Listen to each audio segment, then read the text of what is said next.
పేదలను ఆనందంగా చూడాలన్నదే తన లక్ష్యమని సీఎం చంద్రబాబు నాయుడు అన్నారు. పెన్షన్ల కోసం ఏటా 33,000 కోట్లు ఖర్చు పెడుతున్నామని చెప్పారు. 28 కేటగిరీలకు పెన్షన్లు అందిస్తున్నామని అన్నారు. పేదల జీవితాల్లో శాశ్వతంగా వెలుగులు తీసుకువస్తామన్నారు. అర్హులైన ప్రతి ఒక్కరికి సంక్షేమ పథకాలు అందాలని అన్నారు. నేను బటన్ నొక్కే వ్యక్తిని కాదు, ప్రజల్లో ఉండే వ్యక్తిని అని స్పష్టం చేశారు.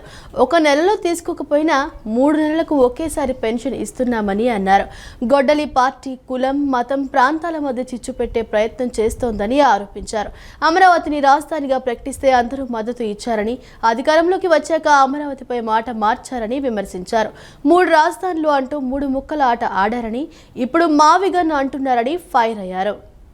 నెల్లూరు జిల్లా పున్నపవారిపాలెంలో నిర్వహించిన ప్రజావేదిక సభలో సీఎం చంద్రబాబు పాల్గొని మాట్లాడారు. ఇంటింటికి వెళ్లి పెన్షన్లు ఇస్తున్నామని 62.20 లక్షల మందికి పెన్షన్లు ఇస్తున్నట్లు తెలిపారు. రాష్ట్ర పునర్నిర్మాణానికి తాను డిప్యూటీ సీఎం పవన్ కళ్యాణ్ ముందుకొచ్చామని సీఎం తెలిపారు. అభివృద్ధితో పాటు సంక్షేమ కార్యక్రమాలు అమలు చేస్తున్నామన్నారు. సుపరిపాలనకు నాంది పలికామని, ఏ ఆఫీస్కు వెళ్లకుండా మనమిత్ర యాప్ తెచ్చామని అన్నారు. మనమిత్ర యాప్లో ప్రభుత్వ సేవలు అందుబాటులోకి తెచ్చామన్నారు. ఇప్పుడిప్పుడే అన్ని డిపార్ట్మెంట్లను గాడిలో పెడుతున్నామని వెల్లడించారు. పారిశ్రామిక అభివృద్ధిలో ఏపీ చాలా ముందుందని తెలిపారు. ప్రతి ఇంటి నుంచి ఒక వ్యాపారవేత్తను తయారు చేస్తామని చెప్పారు. కేంద్రాన్ని ఏమడిగినా సాయం చేస్తోందన్నారు. దేశంలోనే నెంబర్ 1 జిల్లాగా నెల్లూరుని మారుస్తామని వెల్లడించారు. నెల్లూరుకు 27 భారీ పరిశ్రమలు వస్తున్నాయని, దేశంలోనే మెగా ఫర్నిచర్ పార్కు గూడూరులో వస్తోందని తెలిపారు. దేశానికి వచ్చే పెట్టుబడుల్లో 25% ఏపీకే వచ్చాయన్నారు. నదుల అనుసంధానమే నీటి సమస్యకు పరిష్కారమని చెప్పుకొచ్చారు.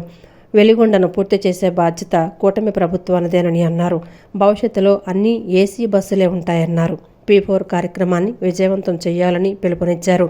పేదవాళ్లందరికీ మెరుగైన జీవన ప్రమాణాలు కల్పిస్తామన్నారు. డ్వాక్రా సంఘాలు దేశానికే ఆదర్శంగా నిలిచాయని కొనియాడారు.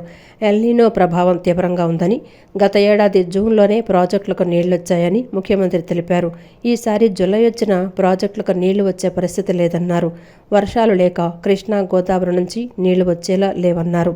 గోదావరి, కావేరీ అనుసంధానం కోసం ప్రయత్నిస్తున్నామని తెలిపారు. యుద్ధం వల్ల అన్నింటి ధరలు పెరుగుతున్నాయన్నారు. కష్టాలు వచ్చిన సమయంలో తెలివిగా వ్యవహరించాలన్నారు. దేశం నాకేమిచ్చింది కాదు, దేశానికి నేనేమిచ్చానని ఆలోచించాలని సూచించారు. అభివృద్ధి, సంక్షేమం కోసమే తన ప్రయత్నమని తెలిపారు. సాయికృష్ణ కేసులో ఉప ముఖ్యమంత్రి పవన్ను తీసుకొచ్చారని చంద్రబాబు మండిపడ్డారు. బ్లేడ్ బ్యాచ్లు, రౌడీలు, గూండాలకు వైసీపీ మద్దతిస్తోందని ఆరోపించారు. మొదలు తారీఖు వస్తే మాత్రం నాలో ఎక్కడా లేని హుషారు వస్తుంది. దానికి కారణం పేదల సేవలో ఉండాలనే తపనే తప్ప ఇంకోటి కాదు. మీరందరూ ఒకటి గుర్తుపెట్టుకోవాలి, నేను కూడా బటన్ నొక్కచ్చు, కానీ నేను బటన్ నొక్కేవాడిని కాదు. ప్రజల్లో ఉండే వ్యక్తిని.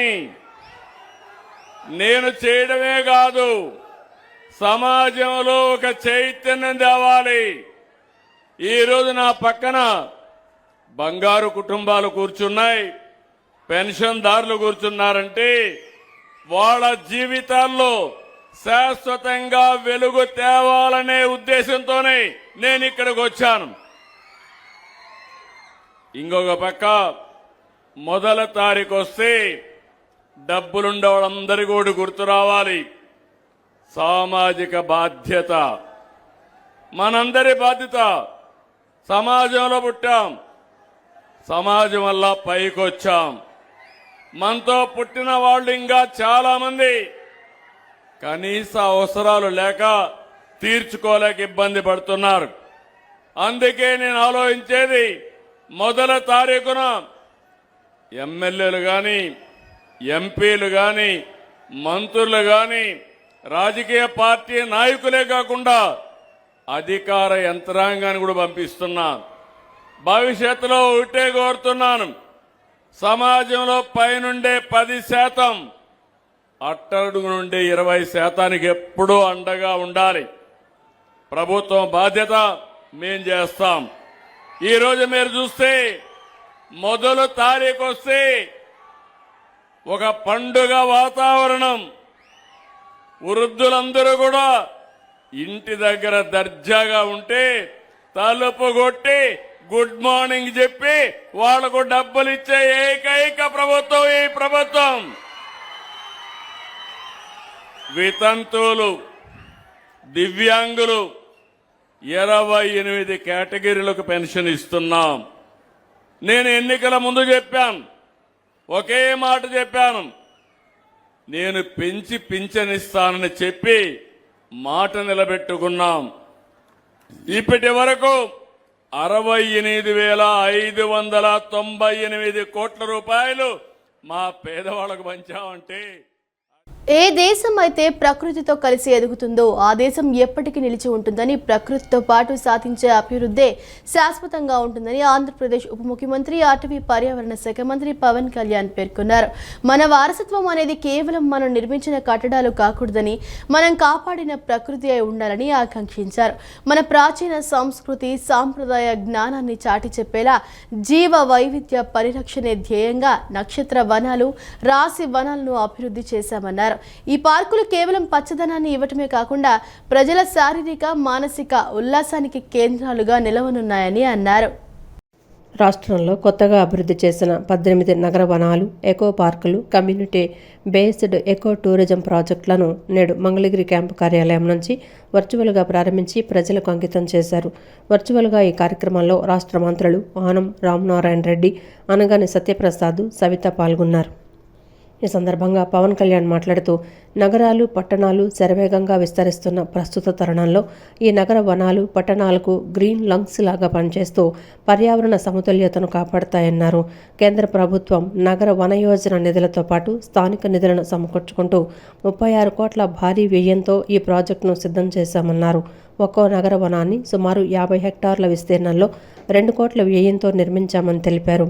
కోడూరు, కైలాసగిరి, మదనపల్లెల్లో ప్రత్యేకంగా ఎర్రచందనం పరిరక్షణ పార్కులను ఏర్పాటు చేశామని చెప్పారు.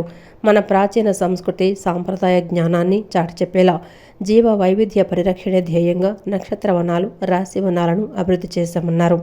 ఈ పార్కులు కేవలం పచ్చదనాన్ని ఇవ్వటమే కాకుండా ప్రజల శారీరక, మానసిక ఉల్లాసానికి కేంద్రాలుగా నిలవనున్నాయని తెలిపారు.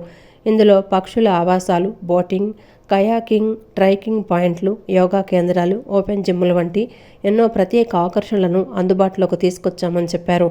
కాంక్రీట్ జంగిల్గా మారుతున్న ఆధునిక నగరాల్లో అలసిన మనుషులకు ఈ నగర వనాలు ప్రకృతిలోని ప్రశాంతతను పరిచయం చేస్తాయన్నారు. ఇవి కేవలం నేటి అవసరాల కోసమే కాదు, రాబోయే తరాల కోసం మనం అందిస్తున్న పచ్చని వారసత్వం అని తెలిపారు. ప్రతి ఒక్కరూ వీటిని కాపాడుకుంటూ మరింత పచ్చని, పరిశుభ్రమైన ఆంధ్రప్రదేశ్ నిర్మాణంలో భాగస్వాములు కావాలని పిలుపునిచ్చారు. ఇది రాష్ట్రంలో అర్బన్ గ్రీన్ ఇన్ఫ్రాస్ట్రక్చర్ డెవలప్మెంట్కి చాలా బలమైన ముందడుగు. ఏ nation that gross with nature gross for ever అన్న ఒక నానుడిని ప్రకృతితో పాటు అభివృద్ధి సాధించినప్పుడు ఈ అభివృద్ధి శాశ్వతంగా ఉంటుంది అనే ఆలోచనతో ఈ నగర వనాలని అభివృద్ధి చేయడం జరిగింది. కోడూరు, కైలాసగిరి, మదనపల్లిలో ఎర్రచందనం పరిరక్షణ పార్కులను ఏర్పాటు చేయడం కూడా జరిగింది. నక్షత్ర వనాలు, రాశి వనాల ద్వారా ట్రెడిషనల్ నాలెడ్జ్ మరియు బయోడైవర్సిటీ కన్జర్వేషన్కి ప్రాధాన్యత కల్పించాం. అలాగే bird habitats, boating, kayaking, trekking, yoga centres, open gyms వంటి ప్రత్యేక ఆకర్షణలు ఈ పార్కుల్లో ఉన్న ప్రత్యేకత. ఈ నగర వనాలు కేవలం నేటి కోసం కాదు, రాబోయే తరాల కోసం మనం నిర్మిస్తున్న పచ్చని వారసత్వం. కలిసి వీటిని సంరక్షించి మరింత పచ్చని, పరిశుభ్రమైన ఆంధ్రప్రదేశ్ నిర్మాణంలో మనందరం భాగస్వాములు అవ్వాలని మనస్ఫూర్తిగా కోరుకుంటూ, మనం కొత్త వారసత్వం క్రియేట్ చేయడం కంటే కూడా ఉన్న ప్రకృతి వారసత్వాన్ని కాపాడుకోవటం దాన్ని చాలా చాలా అవసరం. Our legacy should not be what we built, but what we preserved. So ఈ సందర్భంగా మరోమారు మీ అందరికీ ఈ భాగస్వామ్యం అయినందుకు మీ అందరికీ పేరున మంత్రివర్యులందరికీ, అధికారులందరికీ, PCCF గారికి, సలహాదారులకి అందరికీ కూడా పేరున నా ధన్యవాదాలు తెలుపుకుంటూ సెలవు తీసుకున్నాను. లక్షలాది మంది విద్యార్థులు ఎంతో ఉత్కంఠగా ఎదురుచూస్తున్న ఏపీ ఈఏపీ సెట్ 2026 ఫలితాలు విడుదలయ్యాయి. బుధవారం మధ్యాహ్నం 3 గంటలకు రాష్ట్ర విద్యా ఐటీ శాఖల మంత్రి నారా లోకేష్ ఈ ర్యాంకులను అధికారికంగా వెల్లడించారు. ఏడాది ఫలితాల్లో బాలికలు పైచేయి సాధించగా ఉత్తరాంధ్రకు చెందిన విద్యార్థులు టాపర్లుగా నిలిచారు. విజయనగరం జిల్లా రాష్ట్ర స్థాయిలో మొదటి ర్యాంకు సాధించి సత్తా చాటింది. రాష్ట్ర వ్యాప్తంగా లక్షలాది మంది విద్యార్థులు ఎంతో ఆతృతగా ఎదురుచూస్తున్న ఏపీ ఈఏపీ సెట్ 2026 ర్యాంకులు ఎట్టకేలకు విడుదలయ్యాయి. రాష్ట్ర విద్యా ఐటీ శాఖల మంత్రి నారా లోకేష్ ఈరోజు మధ్యాహ్నం 3 గంటలకు ఈ ఫలితాలను అధికారికంగా ప్రకటించారు. ఇంజనీరింగ్ విభాగంలో మొత్తం 1,82,317 మంది విద్యార్థులు ఉత్తీర్ణత సాధించారు. ఇది 70.52% నమోదైంది. అలాగే అగ్రికల్చర్, ఫార్మసీ విభాగాల్లో 63,546 మంది అభ్యర్థులు అర్హత సాధించారు. ఈ విభాగంలో ఏకంగా 89.59% అత్యుత్తమ ఉత్తీర్ణత నమోదైంది. ఇంజనీరింగ్ విభాగంలో అమ్మాయిలు ప్రతిభ కనపరిచారు. బాలుర కంటే బాలికలే ఎక్కువ శాతం ఉత్తీర్ణత సాధించి ముందంజలో నిలిచారు. ఈ విభాగంలో బాలురు 1,844 69.63% మంది పాస్ అయ్యారు. కానీ బాలికలు 71.65% ఉత్తీర్ణత సాధించారు. ఈఏపీ సెట్ ఫలితాల్లో మొదటి 3 స్థానాల్లో నిలిచిన విద్యార్థుల వివరాలను మంత్రి వెల్లడించారు. అగ్రికల్చర్, ఫార్మసీలో జస్వంత్ నాయుడు విజయనగరం ప్రథమ ర్యాంకు, వెంకట్ మంగంత్ కూకట్పల్లి ద్వితీయ ర్యాంకు, హారికాదేవి కృష్ణా జిల్లా తృతీయ ర్యాంకు సాధించారు. ఇంజనీరింగ్లో రోషన్ మణదీప్ తాడేపల్లి ప్రథమ ర్యాంకు, శ్రావ్య శ్రీకాకుళం జిల్లా ద్వితీయ ర్యాంకు, ప్రవీణ్ కుమార్ పల్నాడు జిల్లా తృతీయ ర్యాంకు సాధించారు. ఈఏపీ సెట్లో ఉత్తీర్ణులైన విద్యార్థులకు మంత్రి నారా లోకేష్ ప్రత్యేకంగా శుభాకాంక్షలు తెలిపారు. ఇంజనీరింగ్లో 71.65% ఉత్తీర్ణతతో బాలికలు ముందంజలో నిలవడం గర్వకారణమని ఆయన కొనియాడారు. విద్యార్థులు సాధించిన ఈ విజయం ఆంధ్రప్రదేశ్ భవిష్యత్తుకు సరికొత్త ఉత్తేజాన్ని ఇస్తుందని మంత్రి హర్షం వ్యక్తం చేశారు. రైతు సంక్షేమమే రాష్ట్ర ప్రభుత్వ ప్రధాన లక్ష్యమని, ఇందులో భాగంగా డెల్టా కాలువలపై ఆధారపడిన రైతులకు సకాలంలో సాగునీరు అందించేందుకు సకాలంలో నీటిని విడుదల చేయడం జరిగిందని జిల్లా కలెక్టర్ డాక్టర్ జి లక్ష్మీస తెలిపారు. రైతులకు ఎలాంటి నీటి కొరత లేకుండా సకాలంలో సాగునీరు అందించి వ్యవసాయాన్ని లాభసాటిగా మార్చడమే ప్రభుత్వ సంకల్పమని కలెక్టర్ లక్ష్మీస పేర్కొన్నారు. కృష్ణా డెల్టా రైతాంగానికి సకాలంలో సాగునీరు అందించాలనే లక్ష్యంతో ప్రకాశం బ్యారేజీలోని Krishna eastern main head regulator నుంచి జిల్లా కలెక్టర్ డాక్టర్ జి లక్ష్మీస ప్రజాప్రతినిధులు అధికారులతో కలిసి తూర్పు పశ్చిమ కాలువలకు 3,200 క్యూసెక్కుల సాగునీటిని అధికారికంగా విడుదల చేశారు. ఈ సందర్భంగా కృష్ణమ్మ తల్లికి పసుపు, కుంకుమ, చీరె, సారె సమర్పించి ప్రత్యేక పూజలు నిర్వహించారు. ఈ సందర్భంగా జిల్లా కలెక్టర్ డాక్టర్ జి లక్ష్మీస మాట్లాడుతూ ఇటీవల నిర్వహించిన ఏరువాక పౌర్ణమి కార్యక్రమానికి కొనసాగింపుగా కృష్ణా డెల్టా రైతులకు సాగునీటిని విడుదల చేయడం జరిగిందన్నారు. కృష్ణా డెల్టా పరిధిలోని సుమారు 13.08 లక్షల ఎకరాల ఆయకట్టు భూములకు దాదాపు 30 లక్షల మంది రైతులకు ఈ నీటి విడుదల ద్వారా సకాలంలో పంటలు వేసుకునే అవకాశం ఏర్పడుతుందన్నారు. ముఖ్యమంత్రి నారా చంద్రబాబు నాయుడు ప్రతిష్టాత్మకంగా చేపట్టిన జలధార, జలహారతి కార్యక్రమంలో భాగంగా కాలువల మరమ్మతులు, పూడికతీత పనులు పూర్తి చేసి చివరి ఆయకట్టు వరకు నీరు చేరేలా ప్రభుత్వం చర్యలు చేపట్టిందన్నారు. భూగర్భ జలాల రీఛార్జికి కూడా ప్రత్యేక ప్రాధాన్యం ఇస్తున్నామని తెలిపారు. రైతులకు ఎలాంటి నీటి కొరత లేకుండా సకాలంలో సాగునీరు అందించి వ్యవసాయాన్ని లాభసాటిగా మార్చడమే ప్రభుత్వ సంకల్పమని కలెక్టర్ లక్ష్మీస పేర్కొన్నారు. రైతులందరూ ఎల్లప్పుడూ ఆనందంగా ఉంటూ వాళ్ళ పంటలు మంచి దిగుబడి తీసుకుంటూ వాళ్ళు ప్రాఫిటబుల్గా ఉండాలి అనే ఉద్దేశంతో ఇటువంటి మంచి కార్యక్రమం చేపడుతున్న ఆ ప్రభుత్వానికి, అలాగే ఈరోజు గౌరవ మంత్రివర్యులు, అలాగే ఎమ్మెల్యేలు, ఎంపీ గారు వాళ్ళందరూ రావాల్సి ఉండింది. వాళ్ళు బిజీ ఉండడం వల్ల రాలేకపోయారు. కానీ వాళ్ళ తరఫు నుంచి ఈరోజు వాటర్ రిలీజ్ చేయడం చాలా ఆనందంగా ఉంది. దీనికి వచ్చిన ప్రతి ఒక్కరికి అభినందన తెలియజేసుకుంటూ కృష్ణా డెల్టా పుష్కలంగా పంటలు పండించేలాగా ఈ సంవత్సరం అందరికీ మంచిగా సమృద్ధిగా ఉండేలాగా ప్రతి ఒక్కరికి ఆ దేవుడు మంచి చేయాలని, అలాగే కృష్ణా జలాలు ప్రతి ఒక్కరికి అందాలని కోరుకుంటూ ధన్యవాదాలు. Thank you. అనంతరం రాష్ట్ర సాగునీటి వినియోగదారుల సంఘాల సమైక్య అధ్యక్షులు ఆళ్ల గోపాలకృష్ణారావు మాట్లాడుతూ కృష్ణా డెల్టా కాలువల పూడికతీత, కట్టలు బలపరిచేందుకు O&M నిధుల కింద 64 కోట్లు ఖర్చు చేశామని, రాష్ట్ర వ్యాప్తంగా 425 కోట్లు కేటాయించామని తెలిపారు. ప్రస్తుతం పులిచింతల్లో ఉన్న నీటిని సమర్థవంతంగా వినియోగిస్తూ జూలైలో పట్టిసీమ ద్వారా గోదావరి జలాలను తరలించి కృష్ణా డెల్టాకు నీటి కొరత లేకుండా ప్రభుత్వం చర్యలు చేపడుతోందన్నారు.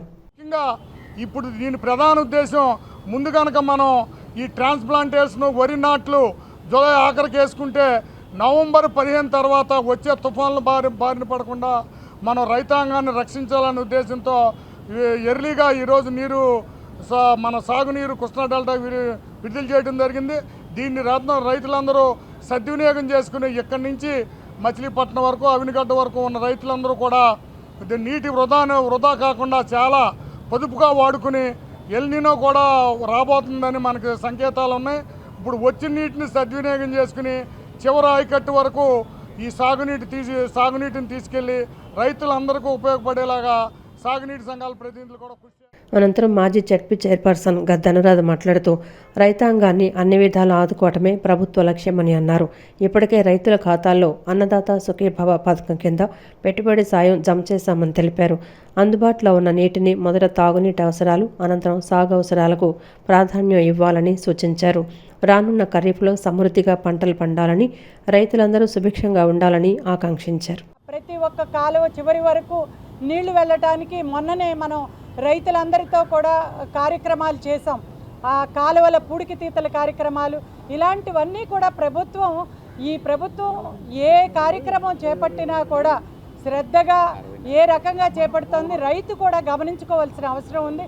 చాలా జాగ్రత్తగా ముందస్తుగా నీటిని జాగ్రత్తగా వాడుకుంటూ దానికి తగ్గ పంటలు వేసుకుని ఈసారి ఎలనినో అనేది మనకు ముందు నుంచి కూడా చెప్తా ఉన్నారు. కాబట్టి ఆ పరిస్థితుల్లో వర్షం తక్కువగా ఉన్నా మనం ఉన్న పరిస్థితుల్ని ఎలా ఉపయోగించుకోవాలి అనేది ప్రతి ఒక్క రైతు కూడా కొంచెం అవగాహన పెంచుకొని దానికి తగ్గ పంటలు. కార్యక్రమంలో కృష్ణా జిల్లా project committee chairman Devanaboyina Venkateswararao, జలవనరుల శాఖ SE Jaya Gunakarrao, CEB Rambabu, KC division EE R Ravikiran, KE division EE Anjaneya Prasad, irrigation అధికారులు ఎల్ కృష్ణప్రసాద్, కె బాబు, పశ్చిమ ఎమ్మెల్యే కార్యాలయ కార్యదర్శి పి శ్రీధర్ తదితరులు పాల్గొన్నారు. వచ్చే ఎన్నికలు మావిగన్ అమరావతి మధ్య జరుగుతాయని వైఎస్ఆర్సీపీ అధ్యక్షుడు మాజీ ముఖ్యమంత్రి వైఎస్ జగన్మోహన్ రెడ్డి పేర్కొన్నారు. గుంటూరు జిల్లా తాడేపల్లి నివాసంలో ఏర్పాటు చేసిన మీడియా సమావేశంలో ఆయన మాట్లాడారు. తమ రాజధాని మావిగన్ అని మేనిఫెస్టోలో కూడా పెడతామని వెల్లడించారు. ఈ క్రమంలో మరీ గతంలో విశాఖ రాజధాని అన్నారు కదా, ఇప్పుడు అది పోయినట్టేనా అని ఓ జర్నలిస్ట్ ప్రశ్నించగా జగన్ సమాధానం చెప్పకుండా అక్కడి నుంచి జారుకున్నారు. Next election would be fought on the battle Mavigan versus Amaravati. Yes, we would stand by it. We are for Mavigan. Everybody who is for Mavigan will vote for YSRCP. Everybody who is for Amaravati will vote for Chandrababu. We will stand by it. We will make it an election issue for them. We'll put it up in the manifesto also. Mavigan, YSRCP. We will stand by it. Let's see how people will vote.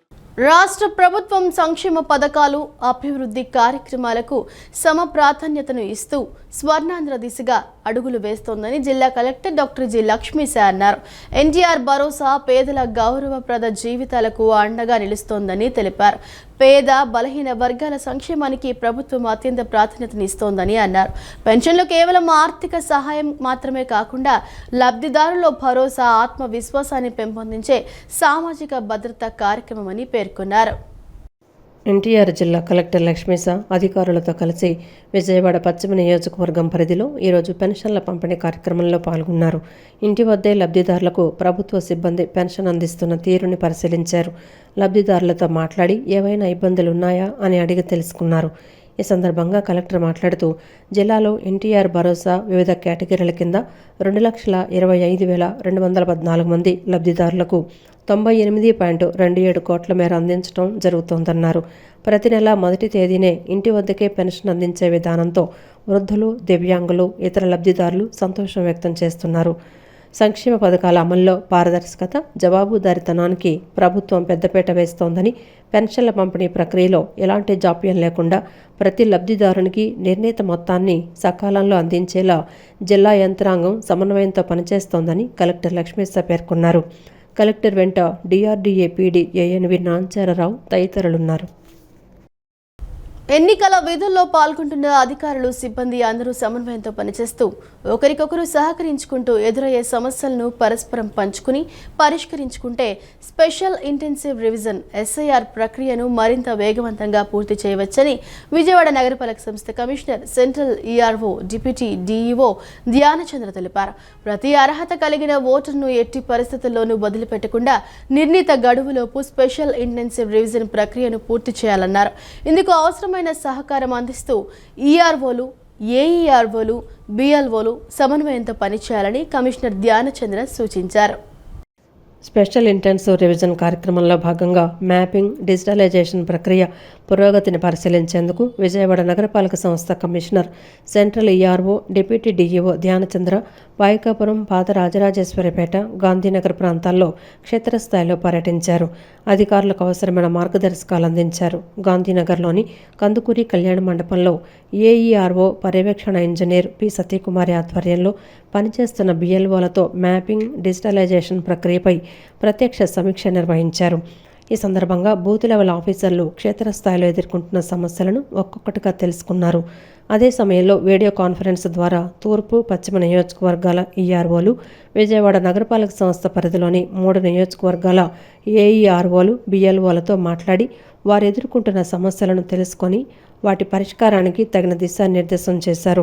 ప్రతి BLO ఎదుర్కొంటున్న సమస్యకు పరిష్కార మార్గాలను అందరికీ తెలియచేస్తూ ఒకరు నేర్చుకున్న విధానాన్ని మిగతా వారితో పంచుకోవాలని సూచించారు. అలాగే ఏఈఆర్ఓలు, సూపర్వైజర్లు స్వయంగా ఒక ఎన్యూమరేషన్ ఫారాన్ని మ్యాపింగ్ చేసి డిజిటలైజేషన్ ప్రక్రియను నిర్వహించడం ద్వారా ఎదురయ్యే సాంకేతిక అంశాలను అర్థం చేసుకుని బిఎల్ఓలకు సులభంగా మార్గనిర్దేశం చేయాలని తెలిపారు. దీనివల్ల సర్ ప్రక్రియ మరింత వేగవంతం అవుతుందన్నారు.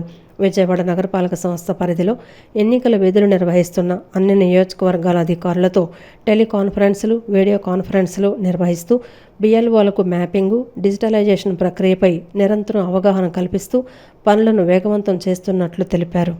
అనంతరం పాయకాపురం ప్రాంతంలో AERO chief city planner K Sanjay Ratan Kumar బిఎల్ఓల పనితీరును పరిశీలించారు. క్షేత్రస్థాయిలో ఓటరు నింపిన ఎన్యూమరేషన్ ఫారాన్ని స్వీకరించారు. ఏఈఆర్ఓ కె సంజయ్ రతన్ కుమార్ అక్కడికక్కడే మ్యాపింగు, డిజిటలైజేషన్ ప్రక్రియను పూర్తి చేసిన పనితీరును పరిశీలించారు. నేషనల్ హైవే, సర్వీస్ రోడ్ల పరిధిలోని అనేక కాంప్లెక్స్లకు డ్రైనేజీ, మంచినీటి పైప్ లైన్ సమస్య పెద్ద అవరోధంగా మారిందని ఎమ్మెల్యే గద్దె రామ్మోహన్ ఆందోళన వ్యక్తం చేశారు. నేషనల్ హైవే అధికారులతో మాట్లాడి తొలిసారిగా బెంజ్ సర్కిల్ ఫీడర్ రోడ్డులో ఈ ప్రాజెక్టును ఒక మోడల్గా చేపడుతున్నామని చెప్పారు. ఈ పనులు పూర్తయితే పటమట్లంక ప్రాంతం మొత్తానికి డ్రైనేజీ సమస్య శాశ్వతంగా పరిష్కారం అవుతుందని ఎమ్మెల్యే పేర్కొన్నారు. విజయవాడ తూర్పు నియోజకవర్గ పరిధిలోని 9వ డివిజన్ బెంజ్ సర్కిల్ ఆంజనేయ స్వామి గుడి ఫీడర్ రోడ్డులో 50 లక్షల వ్యయంతో అండర్ గ్రౌండ్ డ్రైనేజీ పనులకు శంకుస్థాపన జరిగింది. ఎమ్మెల్యే గద్దె రామ్మోహన్, మాజీ ఎమ్మెల్సీ అశోక్బాబు, మాజీ కార్పొరేటర్లు చెన్నిపాటి గాంధీ, చెన్నిపాటి క్రాంతిలతో కలిసి పనులను ప్రారంభించారు. ఈ సందర్భంగా ఎమ్మెల్యే స్వయంగా జేసీబీ ఎక్కి పనులను మొదలుపెట్టారు. అనంతరం గద్దె రామ్మోహన్ మాట్లాడుతూ నేషనల్ హైవే, సర్వీస్ రోడ్ల పరిధిలోని అనేక కాంప్లెక్స్లకు డ్రైనేజీ, మంచినీటి పైప్లైన్ సమస్య పెద్ద అవరోధంగా మారిందని పేర్కొన్నారు. నేషనల్ హైవే అధికారులతో మాట్లాడి తొలిసారిగా బెంజ్ సర్కిల్ ఫీడర్ రోడ్డులో ఈ ప్రాజెక్టును ఒక మోడల్గా చేపడుతున్నామని చెప్పారు. దీని ఆధారంగా Bandar road, ring road, service రోడ్లతో పాటు రాంవర్పాడు వరకు అన్ని చోట్ల ఎస్టిమేషన్లు వేసి అండర్ గ్రౌండ్ డ్రైనేజీ, మంచినీటి పైప్లైన్లు ఏర్పాటు చేస్తామని వెల్లడించారు. ఫీడర్ రోడ్, బెంజ్ సర్కిల్ దగ్గర ఉన్న ఫీడర్ రోడ్డు మా క్రాంతి కుమార్ గారు ఉన్న ఇక్కడ కార్పొరేటర్గా ఉన్న సందర్భంలో మా సీనియర్ నాయకుడు, తెలుగుదేశం పార్టీ నాయకుడు, సీనియర్ కార్పొరేటర్ అయిన గాంధీ గారి నాయకత్వంలో దీన్ని శాంక్షన్ చేసుకోవడం జరిగింది. దీని ఆధారంగా నేషనల్ లెవెల్లో ప్రతి సర్వీస్ రోడ్లోనూ కూడా ఇది ఏర్పాటు చేయాలని, ఇది ముందు మోడల్గా చేసి దాని ద్వారా అన్ని సర్వీస్ రోడ్లను చేయాలని, అటుపక్క ఇంకా పైన రామర్పాడు వరకు కూడా చేయాలని చెప్పి దాని ద్వారా అనేకమైన కాంప్లెక్స్లు, ఈ రోడ్డు మీద ఉన్న కాంప్లెక్స్కి సౌకర్యం ఏర్పడుద్దని చెప్పి ఈరోజు 50 లక్షలతో మొట్టమొదటిసారి ఇక్కడ శంకుస్థాపన చేసుకోవడం జరిగింది. అన్ని చోట్ల కూడా ఎస్టిమేషన్ వేసి ఇటు బందర్ రోడ్డు, ఇటు రింగ్ రోడ్డు, వీటన్నిటి కూడా 2 సర్వీస్ రోడ్లోనూ మంచినీళ్ళ pipe line, under ground drainage ఏర్పాటు చేస్తామని తెలియజేస్తాం.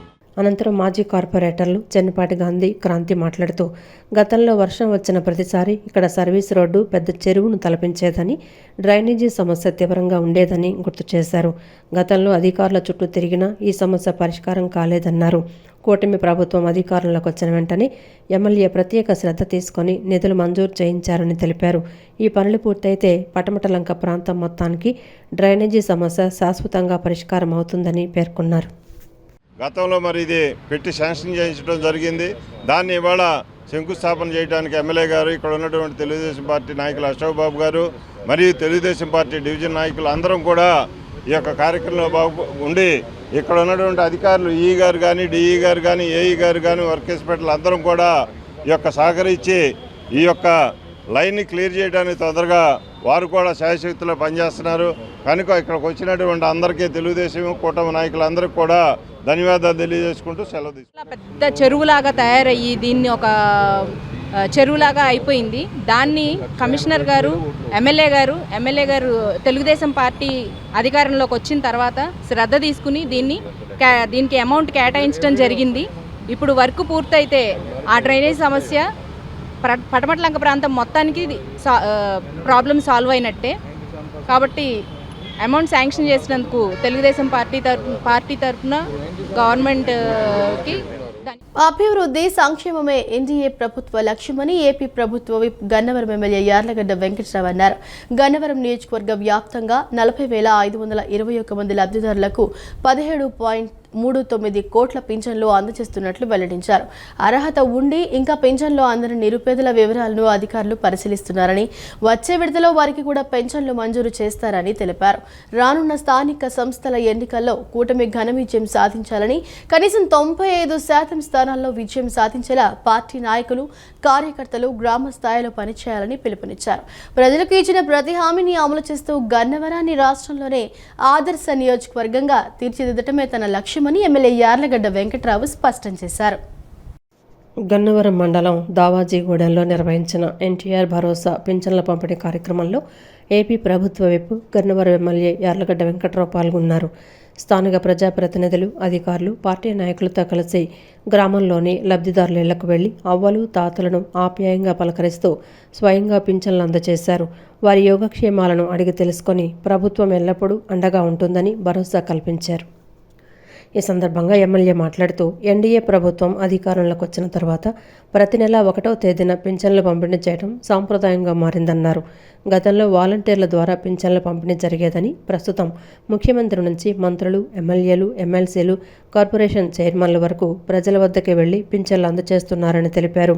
కూటమి ప్రభుత్వం అధికారంలోకి వచ్చిన తర్వాత ఉద్యోగులకు 1వ తేదీన జీతాలు, అర్హులకు సకాలంలో పింఛన్లు అందుతున్నాయని పేర్కొన్నారు.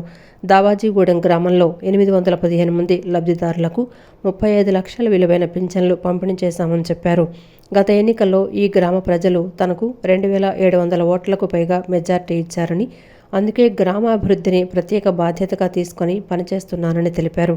గన్నవరం సిహెచ్సి ఆసుపత్రి అభివృద్ధికి సిఎస్ఆర్ నిధుల ద్వారా ఇప్పటికే 4.50 కోట్లకు పైగా సమీకరించి అభివృద్ధి చేశామని, మరో 2 నుంచి 3 కోట్ల వరకు తీసుకొచ్చి ఆసుపత్రిని పూర్తి స్థాయిలో అభివృద్ధి చేస్తామని చెప్పారు. దావాజీగూడెం ప్రధాన రహదారి విస్తరణకు కలెక్టర్ సహకారంతో నిధులు తీసుకొచ్చామని, వ్యాపారులతో స్వయంగా మాట్లాడి వారి సహకారంతో రోడ్డు విస్తరణ చేపట్టామని తెలిపారు. గత ప్రభుత్వ హయాంలో అక్రమాలు, సెటిల్మెంట్లు, మట్టి దోపిడీ, చెరువుల ఆక్రమణలు, భూ సమస్యలు పెరిగాయని ఆరోపించారు. గత 2 ఏళ్లలో గన్నవరం నియోజకవర్గ సమస్యలపై అసెంబ్లీలో 2 గంటల 42 నిమిషాల పాటు మాట్లాడినట్లు తెలిపారు. అమరావతి R&R ప్యాకేజీ కింద 76 మంది నిర్వాసితులకు ప్లాట్లు కేటాయించారని, ఇంకా పెండింగ్లో ఉన్న వారి సమస్యలను ముఖ్యమంత్రి దృష్టికి తీసుకువెళ్లి పరిష్కరిస్తానని హామీ ఇచ్చారు. ఈ నియోజకవర్గంలో నిరుద్యోగ యువతకి ఉపాధి అవకాశాలు కల్పించినప్పుడే ఈ నియోజకవర్గం అభివృద్ధి చెందుతుంది తప్ప అసలు ఆఖరికి ఏ స్థాయిలో ఉందండి. దావాజీగూడెంలో సీతారామస్వామి టెంపుల్ దేవుడి ఉంటే సాక్షాత్తు సీతారామస్వామి టెంపుల్ పూజారి గారు వచ్చి అయ్యా మా దేవుడికి నైవేద్యం పెడతా కొంచెం చూడమని, ఈ సాంబశివరావు గారు కానీ వీళ్ళు రోజు నా దగ్గరికి వచ్చేవాళ్ళు, వారం కోసారి దగ్గరికి వచ్చేవాళ్ళు నా దగ్గర. దాన్ని కూడా దేవుడు ఆస్తిని సైతం ఆ రోజు నూజివీడు జమీందారు ఇస్తే ఆ తర్వాత అది పేచి ఉంటే చల్లపల్లి జమీందారు వచ్చి యాలగడ్డ శివరామప్రసాద్ రాచరికంలో ఉన్నప్పుడు ఆయన వచ్చి దాన్ని సరి చేశారని చెప్పి ఆ తర్వాత మళ్ళీ నువ్వు వచ్చి సరి చేసావున్నందుకు నాకు చాలా దేవుడు భూమిని కాపాడి వెలగపూడిలో దేవుడికి 6,500 గజాలు దేవుడికి ఇప్పిస్తున్నాను. నేను చాలా కార్యక్రమాలు చేశా, ఎన్ని చెప్పాలంటే ఒక పూట పడుతుంది, కానీ అత్యంత సంతృప్తి ఇచ్చే అంశాల్లో అదొకటి. అలాగే రాబోయే కాలంలో జూలై 15వ తారీఖున ఒక రోజు అటు మంచి రోజు చూసి ఆస్పిషియస్ డే రోజున ఏఐ సెంటర్ ప్రారంభిస్తున్నాం. భారతదేశంలో ఎక్కడ ఆర్టిఫిషియల్ ఇంటెలిజెన్స్ మెషిన్ లెర్నింగ్ ఎక్కడ ఫ్రీగా లేదు, అది గన్నవరంకి తీసుకొచ్చా. హెల్దీ, వెల్దీ, హ్యాపీ ఆంధ్రప్రదేశ్కు పునాది వేస్తూ స్వర్ణాంధ్ర సాధన కోసం వికసిత్ భారత్ నిర్మాణానికి కేంద్ర రాష్ట్ర ప్రభుత్వాలు కృషి చేస్తున్నాయని ఎన్టీఆర్ జిల్లా కలెక్టర్ లక్ష్మీస తెలిపారు. ప్రతి ఒక్కరూ ఈ యజ్ఞంలో పాల్గొనాలని కోరారు. ఇందులో వైద్యుల పాత్ర ఎంతో కీలకమైందన్నారు. ప్రాణం పోసేది దేవుడైతే ఆపత్కాలంలో ఆ ప్రాణాన్ని నిలబెట్టేది వైద్యులేనని చెప్పారు. అటువంటి గొప్ప వృత్తిలో వచ్చి సేవ చేస్తున్న వైద్యులందరికీ అభినందనలు తెలిపారు. డాక్టర్స్ డేను పురస్కరించుకుని ప్రజాశక్తి ఆధ్వర్యంలో నగరంలోని కేబిఎన్ కళాశాలలో ఉచిత మెగా వైద్య శిబిరాన్ని నిర్వహించారు. ఈ కార్యక్రమానికి ఎన్టీఆర్ జిల్లా కలెక్టర్ లక్ష్మీసా ముఖ్య అతిథిగా పాల్గొన్నారు. రిబ్బన్ కట్ చేసి వైద్య శిబిరాన్ని ప్రారంభించారు. ప్రజాశక్తి సాహితీ సంస్థ మాజీ చైర్మన్ కొరటాల సత్యనారాయణ వర్ధంతి సందర్భంగా ఆయన చిత్రపటానికి పూలమాల వేసి నివాళులర్పించారు. వైద్య రంగ ప్రత్యేక సంచికను కలెక్టర్ ఆవిష్కరించారు. ప్రజలకు వివిధ రకాల వైద్య సేవలు అందిస్తున్న వైద్యులకు కలెక్టర్ చేతుల మీదుగా సత్కరించారు. ఈ సందర్భంగా కలెక్టర్ మాట్లాడుతూ సమాజానికి వైద్యులు చేస్తున్న సేవలను స్మరించుకుంటూ డాక్టర్స్ డే సందర్భంగా వారిని గౌరవించుకోవాల్సిన అవసరం ఉందన్నారు. వైద్యులు తమ తమ స్థాయిలో ప్రజలకు మంచి సేవలు చేస్తున్నారని చెప్పారు. సమాజంలో ప్రతి ఒక్కరూ ఆరోగ్యవంతులుగా ఉండాలని, ఆనందమయ జీవితాన్ని గడపాలని, అప్పుడే వికసిత భారత్ సాధ్యమవుతుందన్నారు. స్వర్ణాంధ్ర వికసిత భారత్ సాధనలో వైద్యుల పాత్ర ఎంతో కీలకమని చెప్పారు. ప్రతి ఒక్కరూ ఆరోగ్యంపై శ్రద్ధ పెట్టాలని, ఆరోగ్యంగా ఆనందంగా జీవించాలన్నారు.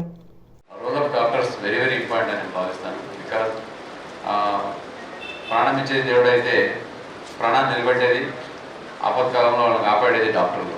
So doctor next the God అని నేను భావిస్తాను. కాబట్టి అటువంటి ఒక మంచి వృత్తిలో వచ్చి సేవలు చేస్తున్న ప్రత్యేక డాక్టర్స్కి నా హృదయపూర్వక అభినందనలు. అట్లాగే ఎవరైతే ఈ వృత్తికి రావాలి, వచ్చి ఈ వృత్తి చేయాలనుకుని కూడా ఇప్పుడు చదువుతున్న పిల్లలు మీలో కూడా ఎవరైతే ఆలోచిస్తున్నారో వాళ్ళకి కూడా అభినందనలు తెలియజేస్తూ ఉన్నాను.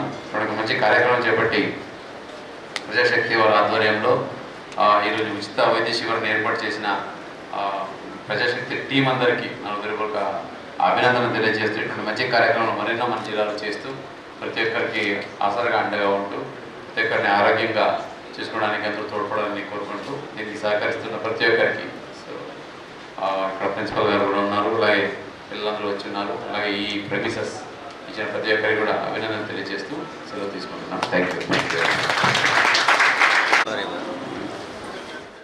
అనంతరం ప్రజాశక్తి ఉమ్మడి జిల్లా కన్వీనర్ ఎంబి నాథన్ మాట్లాడుతూ ప్రజాశక్తి ఆధ్వర్యంలో ప్రతి సంవత్సరం వైద్యుల దినోత్సవం నిర్వహిస్తామని, అందులో భాగంగా వైద్య శిబిరాన్ని ఏర్పాటు చేశామన్నారు.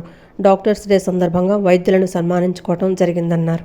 ఈ కార్యక్రమంలో DMHO Indumathi, editor Tulasidasu, general manager G Sivaramakrishna, doctor G Samaram వైద్యులు పాల్గొన్నారు. ప్రముఖ వైద్యులు నగరంలో ప్రఖ్యాత వైద్యులుగా ఉన్న డాక్టర్ జి సమరం గారు వీళ్ళందరూ కూడా హాజరయ్యి సందేశాలు ఇచ్చారు. అట్లాగే ఈ కార్యక్రమం మధ్యాహ్నం వరకు కూడా కొనసాగుతుంది. వివిధ రంగాలకు సంబంధించి దాదాపు 10 నుంచి 15 విభాగాలకు సంబంధించిన వైద్య సేవల్ని మేము అందిస్తూ ఉన్నాం. Doctor Ramesh hospital, Andhra hospital, VGR ఇట్లా అనేక హాస్పిటల్కి సంబంధించిన వైద్య సిబ్బంది వచ్చి వైద్య సేవలు అందిస్తూ ఉన్నారు. డెంటల్, ఐ, హార్ట్ ఇవన్నీ కూడా ఒక 10-15 విభాగాలకు సంబంధించిన వైద్య సేవలు మేము అందిస్తూ ఉన్నాం. ఈ కార్యక్రమాన్ని జనంలో కూడా మంచి స్పందన వచ్చింది. ఈ ఫ్యూచర్లో కూడా మరిన్ని కార్యక్రమాలు చేయడానికి ప్రజాశక్తి ఆధ్వర్యంలో ప్రయత్నం అనేది చేస్తాం. రాష్ట్రంలోని విలువైన ఖనిజాల వెలికితీత, అమ్మకాలు, కొనుగోళ్లు ప్రభుత్వ సంస్థల ద్వారానే జరగాలి అని సిపిఎం రాష్ట్ర కార్యదర్శి వి శ్రీనివాసరావు డిమాండ్ చేశారు.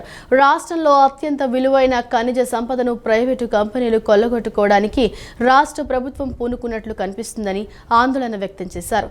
ప్రభుత్వ సంస్థల ఖనిజాల వెలికితీత జరిగితే ప్రభుత్వ ఆదాయం పెరుగుతుందని, అప్పులు చేయాల్సిన అవసరం ఉండదని శ్రీనివాసరావు స్పష్టం చేశారు. రాష్ట్రంలోని విలువైన ఖనిజాల వెలికితీత, అమ్మకాలు, కొనుగోళ్లు ప్రభుత్వ సంస్థల ద్వారానే జరగాలని సిపిఎం రాష్ట్ర కార్యదర్శి వి శ్రీనివాసరావు డిమాండ్ చేశారు. విజయవాడ ఎంబీవీకే భవనంలో నిర్వహించిన విలేకరుల సమావేశంలో శ్రీనివాసరావు మాట్లాడుతూ రాష్ట్రంలో అత్యంత విలువైన ఖనిజ సంపదను ప్రైవేటు కంపెనీలు కొల్లగొట్టుకోవడానికి రాష్ట్ర ప్రభుత్వం పూనుకున్నట్లుగా కనిపిస్తోందన్నారు. రాష్ట్రంలో చాలా విలువైన బంగారు గనులున్నాయని అన్నారు. రాష్ట్ర అభివృద్ధికి, రాష్ట్రంలో పరిశ్రమలు పెట్టడానికి అవసరమైన ఖనిజాలను పెద్ద కంపెనీలకిచ్చి రాష్ట్రంలో నుండి విదేశాలకు ఎగుమతి చేసుకుని గాలివాటంగా లాభాలను సంపాదించుకోవడానికి పెద్ద ఎత్తున లూటీ చేసే అవకాశం కనిపిస్తోందన్నారు. మొత్తం రాష్ట్రంలో ఉన్న ఖనిజ వనరుల వెలికితీత కానీ, దాని అమ్మకాలు, కొనుగోలు అన్నీ కూడా ప్రభుత్వ సంస్థల ద్వారానే జరగాలని డిమాండ్ చేశారు. ప్రభుత్వ సంస్థల ద్వారా జరిగితే ప్రభుత్వ ఆదాయం పెరుగుతుందని, అప్పుడు అప్పులు చేయాల్సిన అవసరం ఉండదని స్పష్టం చేశారు. దాంతో ప్రజలపై భారాలు వేయాల్సిన అవసరం ఉండదని చెప్పారు. సంక్షేమ కార్యక్రమాలకు డబ్బు కొరత ఉండదని వివరించారు. 170 యాక్ట్ ప్రకారం నాన్ ట్రైబ్కి అక్కడ యాక్టివిటీ చేయడానికి హక్కు లేదు. ఇప్పుడు ప్రభుత్వం ప్రైవేట్ కంపెనీలు కలిసి సర్వేలు చేస్తున్నారు. Government of India mining department వాళ్ళు ఒక గెజిట్ నోటిఫికేషన్ ఇష్యూ చేశారు. ఈ గెజిట్ నోటిఫికేషన్ అనేది పూర్తిగా ఇల్లీగల్, చట్టవిరుద్ధం, యాంటీ కాన్స్టిట్యూషనల్. వీళ్ళకి ఇచ్చే అధికారం లేదు, రాష్ట్ర ప్రభుత్వానికి లేదు, కేంద్ర ప్రభుత్వానికి లేదు. ఏజెన్సీలో తవ్వకాలు చేసేటువంటి అధికారం అక్కడ గ్రామ సభకు మాత్రమే అధికారం ఉంది. పార్లమెంటు కొన్నంత కన్నా మించి శక్తి గ్రామ సభకు ఉంది. మన రాజ్యాంగం ప్రకారం, పెసా యాక్ట్ ప్రకారం అక్కడ గ్రామ సభకు అధికారం ఉంది.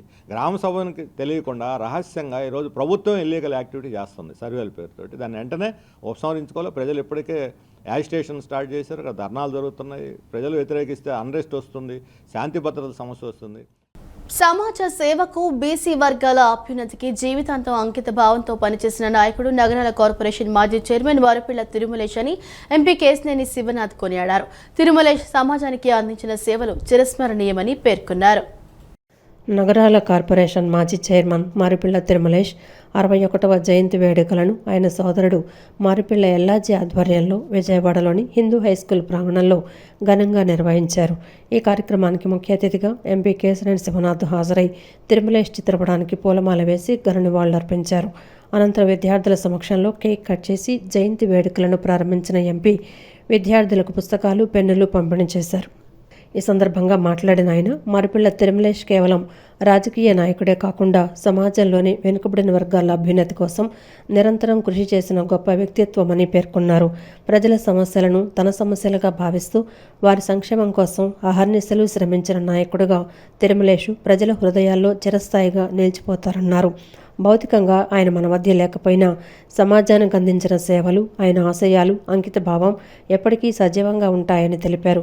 తిరుమలేష్ చూపిన మార్గంలో నడవడం, ఆయన ఆశయాలను ముందుకు తీసుకువెళ్లడమే ఆయనకు అందించే గొప్ప నివాళి అవుతుందని ఎంపీ కేశినేని శివనాథ్ పేర్కొన్నారు. ఈ కార్యక్రమంలో టీడీపీ జిల్లా కార్యదర్శి పిల్లా శ్రీనివాస్, పలువురు మాజీ కార్పొరేటర్లు, పార్టీ నాయకులు పాల్గొన్నారు. విజయవాడ చల్లపల్లి బంగ్లా సమీపాన గల కాశీ విశ్వేశ్వర అన్నపూర్ణ దేవస్థానంలో లక్ష్మీ గణపతి మీద దక్షిణామూర్తి స్వామివార్ల ప్రతిష్టాపన మహోత్సవాలు శాస్త్రోక్తంగా ప్రారంభమయ్యాయి. రేపు ఉదయం 7:11 అత్యంత వైభవంగా విగ్రహ ప్రతిష్ట మహోత్సవం జరగనుందని ఆలయ ప్రధాన అర్చకులు వెల్లడించారు. భక్తులందరూ భారీగా తరలివచ్చి స్వామివార్ల ప్రతిష్టాపన మహోత్సవాన్ని తిలకించి తీర్థ ప్రసాదాలు స్వీకరించి స్వామివారి అనుగ్రహాన్ని పొందాలని కోరారు. విజయవాడ చల్లపల్లి బంగ్లా సమీపాన గల కాశీ విశ్వేశ్వర అన్నపూర్ణ దేవస్థానంలో లక్ష్మీ గణపతి మేధా దక్షిణామూర్తి స్వామివార్ల ప్రతిష్టాపన మహోత్సవాలు శాస్త్రోక్తంగా ప్రారంభమయ్యాయి. ఉత్సవాల ప్రారంభం సందర్భంగా ఆలయంలో ప్రత్యేక పూజలు, అర్చనలు శాస్త్రోక్తంగా నిర్వహించారు. ఈ సందర్భంగా ఆలయ ప్రధాన అర్చకులు మాట్లాడుతూ అద్దేపల్లి అప్పనవారి వంశీకులచే నిర్మితమై గత 120 సంవత్సరాలుగా నిత్య ధూపదీప నైవేద్యాలతో అలరారుతున్న ఈ శివాలయంలో గత కొన్నేళ్లుగా ప్రతిరోజు ఉదయం లక్ష్మీ గణపతి హోమాలు జరుగుతున్నాయని వివరించారు. భక్తుల విన్నపం మేరకు ఆలయంలో లక్ష్మీ గణపతి విగ్రహాన్ని, అలాగే బుద్ధిని ప్రసాదించే మేధా దక్షిణామూర్తి స్వామివారి విగ్రహాన్ని ప్రతిష్ఠించాలని నిర్ణయించారని వెల్లడించారు. ఇందులో భాగంగా ఎమ్మెల్యే బోండా ఉమామహేశ్వరరావు పర్యవేక్షణలో ఆలయ ధర్మకర్తలు అద్దేపల్లి శ్రీనివాస్ దంపతులు, అప్పన మహాసదాశివ సూర్యనారాయణ దంపతుల ఆధ్వర్యంలో ప్రతిష్టా మహోత్సవాలు వైభవంగా జరుగుతున్నాయన్నారు.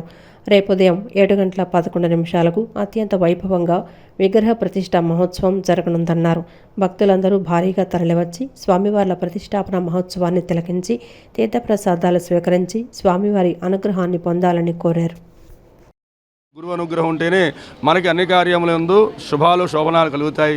కాబట్టి మనకి మేధా దక్షిణామూర్తి స్వామివారి ప్రతిష్టాపన మహోత్సవానికి, లక్ష్మీ గణపతి ప్రతిష్టాపన మహోత్సవ కార్యక్రమం ఈ రెండు ప్రతిష్టాపనలు దేవాలయంలో జరగడం జరుగుతుంది.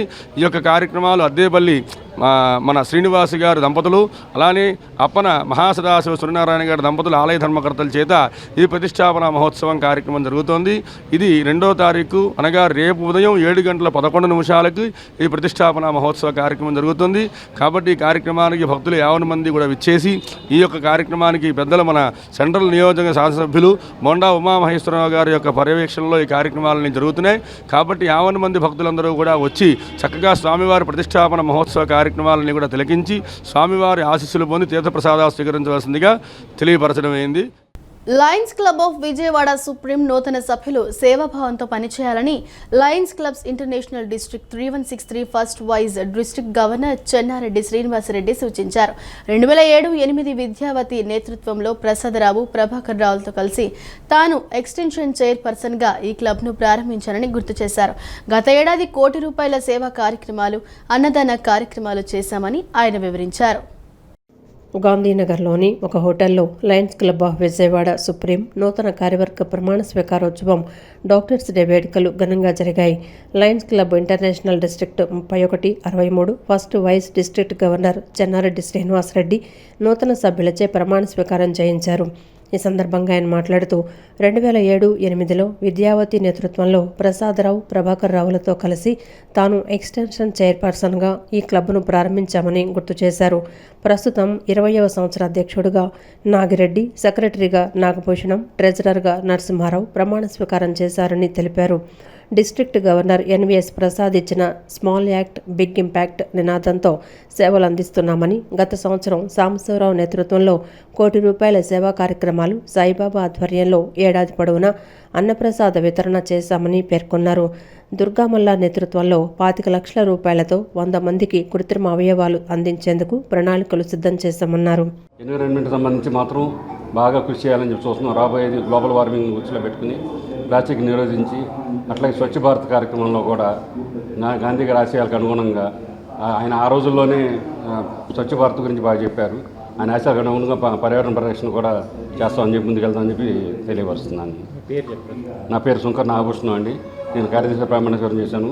నాతో పాటు అధ్యక్షులుగా నాగిరెడ్డి గారు ప్రమాణ స్వీకారం చేశారు. అట్లాగే కోశాధికారిగా నరసింహారావు గారు ప్రమాణ స్వీకారం చేశారు. నాతో పాటు ఇంకా బోర్డ్ ఆఫ్ డైరెక్టర్స్ అన్ని వెన్యూస్కి. అనంతరం నూతన కార్యదర్శిగా బాధ్యతలు స్వీకరించిన శంకర్ నాగభూషణం మాట్లాడుతూ 210 దేశాల్లో 14 లక్షల మంది సభ్యులున్న లయన్స్ క్లబ్ ద్వారా గతేడాది 370 సేవా కార్యక్రమాలు నిర్వహించామని తెలిపారు. నూతన కార్యవర్గ తొలి రోజు వేడుకల్లో భాగంగా డాక్టర్లు, చార్టర్డ్ అకౌంటెంట్లను సన్మానించామని, 10వ తరగతి విద్యార్థులకు, దివ్యాంగులకు స్కాలర్షిప్లు అందజేశామని చెప్పారు. పర్యావరణ పరిరక్షణ కోసం ప్లాస్టిక్ నిషేధాన్ని ప్రోత్సహిస్తూ క్లాత్ బ్యాగుల పంపిణీ, ఖాళీ స్థలాల్లో సీడ్ బాల్స్ వేయటం, జిల్లా వ్యాప్తంగా 5 లక్షల మొక్కలు నాటడం, పార్కులను దత్తత తీసుకోవటం వంటి పనులు చేపట్టనున్నట్లు వివరించారు. అమర్నాథ్ గారు కానివ్వండి, అప్పలరాజు గారు కానివ్వండి, అందరూ కూడా క్లబ్ సభ్యులు, డాక్టర్ మనోజ్ గారు కానివ్వండి, అందరూ కూడా చక్కటి సేవా కార్యక్రమాలు చేస్తూ ముందుకెళ్తూ ఉన్నారు. ఈ సంవత్సరం ఎన్వీఎస్ ప్రసాద్ గారు గవర్నర్ గారి నేతృత్వంలో జిల్లా వ్యాప్తంగా అన్ని గ్రామాల్లో మరి సిమెంట్ బెంచీలు ఏర్పాటు చేయడం కానివ్వండి, అట్లానే 100 మందికి ఆర్టిఫిషియల్ లిమ్స్ ఏర్పాటు చేసి దాదాపు ₹25 లక్షల విలువ చేసేటువంటి సేవా మహోత్సవం నిర్వహించడానికి కూడా ఈరోజు ప్లాన్ చేసుకుంది. దానికి ముఖ్యంగా past district governor lion T Durgamalleswara నేతృత్వంలో ఈ సేవా మహోత్సవం నిర్వహించడం జరిగింది. ముఖ్యంగా మా past international director lion engineer Chigurupati Varaprasad గారి నేతృత్వంలో అనేక సేవా కార్యక్రమాలు ఆంధ్రప్రదేశ్ లైన్ సేవా యజ్ఞంలో భాగంగా చేయడానికి రూపకల్పించారు. Lions club of Vijayawada supreme ఈరోజు నూతనంగా ప్రమాణ స్వీకారం చేసిన కార్యవర్గ సభ్యులందరూ కూడా జిల్లా తరపున. రాష్ట్రంలో ఉన్న బిఎల్ఓలలో కనీసం 70% మందికి సర్ప్ ప్రక్రియపై కనీస అవగాహన లేదని ఆల్ ఇండియా తంజీమ్ ఏ ఇన్సాఫ్ అధ్యక్షులు సయ్యద్ ఆఫ్సర్ ఆరోపించారు. తాము రాష్ట్ర వ్యాప్తంగా డివిజన్లలో పర్యటిస్తున్నప్పుడు ఈ విషయాలు గమనించామని చెప్పారు. రాష్ట్రంలో లక్షలాది ఓట్లు తొలగిపోవటానికి బిఎల్ఓలకు సరైన అవగాహన లేకపోవటమే ప్రధాన కారణమని స్పష్టం చేశారు. ఆల్ ఇండియా తంజీమ్ ఏ ఇన్సాఫ్ ఆంధ్రప్రదేశ్ విభాగం ఆధ్వర్యంలో హనుమాన్పేటలోని దాసరి భవన్లో విలేకరుల సమావేశం నిర్వహించారు. ఈ సమావేశంలో సంస్థ రాష్ట్ర అధ్యక్షులు సయ్యద్ అఫ్సర్, రాష్ట్ర ప్రధాన కార్యదర్శి సి జాఫర్ మాట్లాడుతూ ఓటర్ల నమోదు, సవరణల ప్రక్రియపై క్షేత్రస్థాయిలో ఉన్న లోపాలను ఎత్తిచూపారు. బూత్ స్థాయి అధికారులకు తాము పూర్తి స్థాయిలో శిక్షణ ఇచ్చామని, వారే దరఖాస్తులను భర్తీ చేస్తారని కేంద్ర ఎన్నికల సంఘంతో పాటు జిల్లా కలెక్టర్లు చెప్తున్నప్పటికీ వాస్తవ పరిస్థితి అందుకు భిన్నంగా ఉందని వారు విమర్శించారు. ప్రస్తుతం రాష్ట్రంలో ఉన్న బిఎల్ఓలలో కనీసం 70% మందికి ఈ ప్రక్రియపై కనీస అవగాహన లేదని ఆరోపించారు. తాము రాష్ట్ర వ్యాప్తంగా డివిజన్లలో పర్యటిస్తున్నప్పుడు ఈ విషయాలు గమనించామని, కొంతమంది బిఎల్ఓలు ఎక్కడో ఒకచోట కూర్చొని కాలక్షేపం చేస్తున్నారని, మరికొందరు తమకు కనీస అర్హత లేకపోయినా ఎవరో పంపితే వచ్చామని చెప్తున్నారని వారు పేర్కొన్నారు. మొత్తం ఎన్నికల ప్రక్రియ అంతా 2002 సంవత్సరాన్ని ప్రాతిపదికగా చేసుకొని జరుగుతోందని, ఎవరైనా వ్యక్తి లేదా వారి తల్లిదండ్రులు ఆ సమయంలో ఎక్కడ ఓటు వేశారో ఆ నియోజకవర్గం, పార్టీ నెంబర్, సీరియల్ నెంబర్ నమోదు చేయాలని తాము చెప్తున్నా బిఎల్ఓలు పట్టించుకోవటం లేదని నేతలు మండిపడ్డారు. రాష్ట్రంలో లక్షలాది ఓట్లు తొలగిపోవటానికి బిఎల్ఓలకు సరైన అవగాహన లేకపోవటమే ప్రధాన కారణమని స్పష్టం చేశారు. కొంతమంది అధికారులు సక్రమంగా పనిచేస్తున్నప్పటికీ వారికి తగినంత సిబ్బంది లేరని తెలిపారు. బిఎల్ఓలకు సహాయకులుగా అంగన్వాడీ, ఆశా వర్కర్లను కేటాయించామని ఎన్నికల సంఘం కలెక్టర్లు చెప్తున్నా క్షేత్రస్థాయిలో ఎక్కడా ఆ సిబ్బంది కనిపించడం లేదని వారు ఆవేదన వ్యక్తం చేశారు. ఓటర్ల జాబితాలో 2002కు ముందే ఓట్లు వేసినారు, 2024లో ఓట్లు వేసినారు. మరి అవన్నీ కూడా పరిగణలో తీసుకోరా నేను అంటా ఉన్నా. అందుకే ఇవాళ పెద్ద ఎత్తున ఈ కార్యక్రమాన్ని నడుపుతూ ఉన్నాం, ప్రచార కార్యక్రమం చేస్తూ ఉన్నాం, అవగాహన కార్యక్రమాలు చేపడుతూ ఉన్నాం. మసీదుల ద్వారా ఇవాళ పేద బస్తీలలో వీటన్నింటిపైన కూడా ప్రచార కార్యక్రమం నిర్వహిస్తూ ఉన్నాం. ఇప్పటికైనా సరే కేంద్ర ప్రభుత్వం ఇవాళ రాష్ట్రంలో ఉన్నటువంటి జగన్మోహన్ రెడ్డి, చంద్రబాబు నాయుడు, పవన్ కళ్యాణ్, లోకేష్ వీళ్ళందరూ కూడా మీరందరూ కూడా సపోర్ట్ చేస్తామన్నారు కదా. మోడీతో మాట్లాడి 2002ను ఉపసంహరించేటువంటి పద్ధతుల్లో ఆ రకమైనటువంటి ప్రయత్నం చేయాలి. ఇవాళ ఓటర్ల జాబితా నుంచి ఓటు హక్కు కలిగినటువంటి ఓటు తీసేస్తే తిరగబడతాం, వ్యతిరేకిస్తాం. రానున్న కాలంలో మిలిటెంట్ ఉద్యమాలు చేస్తామని ఈ ప్రభుత్వాలకు హెచ్చరిక చేస్తూ ఉన్నాం. ఎవరైనా వ్యక్తి కానీ వాళ్ళ తల్లిదండ్రులు కానీ 2002లో ఎక్కడైతే వాళ్ళు ఓటేసారో ఆ నియోజకవర్గము పార్ట్ నెంబరు, సీరియల్ నెంబర్ అది వేయాలంటే వాళ్ళు కాదంటున్నారు. అసలు వాస్తవంగా ఏంటంటే ఇన్ని లక్షల ఓట్లు తొలగిపోవడానికి ఏంటంటే బిఎల్ఓలలో వాటికి సరైన అవగాహన లేకపోవడమే. అదేవిధంగా ఏంటంటే కొంతమంది బిఎల్ఓలు అయితే సక్రమంగా నిర్వహిస్తున్నారు, కానీ వాళ్ళకి సరిపడంత సిబ్బంది లేదు. ఎన్నికల సంఘం అదేవిధంగా కలెక్టర్లు ఏమంటున్నారు, బిఆర్ఓలకి మేము ఒక అంగన్వాడీ వర్కర్ని, ఆశా వర్కర్ని ప్రొవైడ్ చేశామంటున్నారు. ఎక్కడ భవన నిర్మాణ కార్మికులకు సంక్షేమ పథకాలు ఇవ్వాలని, పెన్షన్, ఈఎస్ఐ సౌకర్యం కల్పించాలని బిల్డింగ్ కన్స్ట్రక్షన్ వర్కర్స్ యూనియన్ రాష్ట్ర కన్వీనర్ ఎం రామకృష్ణ ప్రభుత్వాన్ని డిమాండ్ చేశారు. బోర్డు ఖాతాలో 476 కోట్ల నిధులు నిల్వ ఉన్నప్పటికీ వాటిని కార్మికులకు పంపిణీ చేయటం లేదని ఆందోళన వ్యక్తం చేశారు. ప్రభుత్వం సంక్షేమ పథకాలన్నింటినీ పూర్తి స్థాయిలో అమలు చేయాలని, లేని పక్షంలో భవిష్యత్తులో చలో అసెంబ్లీ కార్యక్రమానికి పిలుపునిస్తామని ఆయన హెచ్చరించారు. భవన నిర్మాణ కార్మికుల సమస్యలను పరిష్కరించాలని డిమాండ్ చేస్తూ Andhra Pradesh building construction workers union IFTU ఆధ్వర్యంలో అలంకార ధర్నా చౌక్ వద్ద ధర్నా నిర్వహించారు. ఈ నిరసనలో ఐఎఫ్టియు రాష్ట్ర ప్రధాన కార్యదర్శి, బిల్డింగ్ కన్స్ట్రక్షన్ వర్కర్స్ యూనియన్ రాష్ట్ర కన్వీనర్ ఎం రామకృష్ణ మాట్లాడుతూ రాష్ట్ర వ్యాప్తంగా భవన నిర్మాణ కార్మికుల సంక్షేమ బోర్డులోని పథకాలన్నింటినీ అమలు చేయాలని గతంలో పలుమార్లు ఆందోళనలు చేపట్టగా ఈ ఏడాది మార్చి 1 నుండి అమలు చేయడానికి ప్రభుత్వం సిద్ధపడిందని తెలిపారు. అయితే పొరుగున ఉన్న తెలంగాణ రాష్ట్రంలో ప్రమాదానికి గురైన కార్మికుడికి 10 లక్షలు, సహజ మరణానికి 2 లక్షలు అందిస్తుంటే మన రాష్ట్రంలో ప్రమాద బీమా కింద రూపాయి కూడా కేటాయించకపోవటం, సహజ మరణానికి కేవలం 80,000 మాత్రమే ఇవ్వటం చాలా దురదృష్టకరమని ఆయన ఆవేదన వ్యక్తం చేశారు. ఫ్యాక్టరీలు, స్టీల్ ప్లాంట్లలో ప్రమాదాలు జరిగితే కోట్లాది రూపాయలు కేటాయించే ప్రభుత్వం భవన నిర్మాణ కార్మికులను మాత్రం నిర్లక్ష్యం చేస్తోందని మండిపడ్డారు. తమిళనాడు, కర్ణాటక, ఢిల్లీ వంటి ఇతర రాష్ట్రాలలో ప్రసవాలు, వివాహాలకు ఆర్థిక సాయంతో పాటు పెన్షన్ కూడా అందిస్తున్నారని ఈ సందర్భంగా గుర్తు చేశారు. గతంలో సంక్షేమ బోర్డుకు 1 కోటి విరాళం ప్రకటించిన ప్రస్తుత ఉప ముఖ్యమంత్రి పవన్ కళ్యాణ్ వెంటనే దీనిపై స్పందించి సంక్షేమ బోర్డు నిధులపై సమీక్ష నిర్వహించాలని రామకృష్ణ డిమాండ్ చేశారు. బోర్డు ఖాతాలో 476 కోట్ల నిధులు నిల్వ ఉన్నప్పటికీ వాటిని కార్మికులకు ఎందుకు పంపిణీ చేయటం లేదని ఆయన ప్రభుత్వాన్ని ప్రశ్నించారు. ప్రభుత్వం ఇప్పటికైనా స్పందించి సంక్షేమ పథకాలన్నింటినీ పూర్తి స్థాయిలో అమలు చేయాలని, లేని పక్షంలో భవిష్యత్తులో చలో అసెంబ్లీ కార్యక్రమానికి పిలుపునిస్తామని ఆయన హెచ్చరించారు. ప్రస్తుతి డెలివరీకి సంబంధించి కానీ వివాహానికి సంబంధించిన కానీ అక్కడ ప్రభుత్వాలు తమిళనాడు కానీ, కర్ణాటక కానీ, ఢిల్లీ కానీ, మిగిలినటువంటి రాష్ట్రాలు పెన్షన్ కూడా ఇస్తూ ఉంటే రాష్ట్ర ప్రభుత్వం ఇవ్వట్లేదు. ప్రశ్నిస్తాను అంటూ 1 కోటి రూపాయలు సంక్షేమ బోర్డుకు విరాళం ప్రకటించినటువంటి పవన్ కళ్యాణ్ ఉప ముఖ్యమంత్రి సంక్షేమ బోర్డుని సమీక్షించాలని చెప్పేసి డిమాండ్ చేస్తూ ఉన్నా. మీ బోర్డులో 476 కోట్ల రూపాయల నిధులు ఉండగా ఎందుకు సంక్షేమ బోర్డులో ఉన్నటువంటి కార్మికులకు డబ్బులు ఎవరని ప్రశ్నిస్తూ ఉన్నాం. ఇదే పరిస్థితి కూటమి ప్రభుత్వం అమలు చేస్తే చెలో అసెంబ్లీ కార్యక్రమానికి ఇవ్వడానికి కూడా సిద్ధపడతామని చెప్పేసి ఈ ప్రభుత్వాన్ని హెచ్చరిస్తున్నా. సంక్షేమ బోర్డులో ఉన్నటువంటి సంక్షేమ పథకాలన్నీ కూడా అమలు చేయాలని ఈ ప్రభుత్వాన్ని డిమాండ్ చేస్తూ ఉన్నాం. ఈ వార్తలు ఇంతటితో సమాప్తం. మరో బులెటిన్తో మళ్ళీ కలుద్దాం. అంతవరకు సెలవు. నమస్కారం.